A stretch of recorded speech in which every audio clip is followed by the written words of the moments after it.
नमस्कार. महा 83 डेली न्यूजमध्ये स्वागत.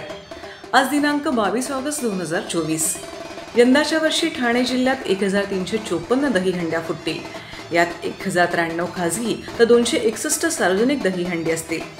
कृष्ण जन्माष्टमीनिमित्त कार्यक्रम आणि मिरवणुकांचे आयोजन करण्यात आले आहे. जिल्ह्यातील 154 ठिकाणी जन्माष्टमीचा सोहळा पार पडेल.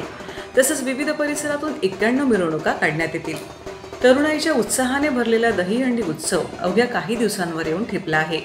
शहरात ठिकठिकाणी गोविंदा पथके रात्रभर जागरण करून मानवी थरांचा सराव करत आहेत. ठाणे शहरातील दिवंगत नेते शिवसेना जिल्हाप्रमुख आनंद दिघे यांनी टेंभी नाका येथे दहीहंडीचे आयोजन करून शहरातील सर्व गोविंदा पथकांचे लक्ष वेधले होते.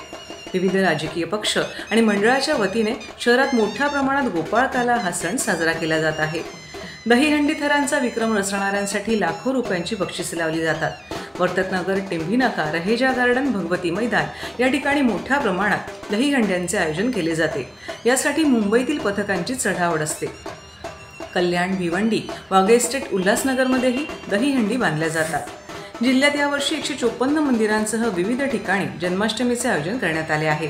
यात ठाणे 18, भिवंडी 29, कल्याण 43, उल्हासनगर 23, वाघे इस्टेट 41 या ठिकाणी जन्माष्टमीचे आयोजन करण्यात आले आहे.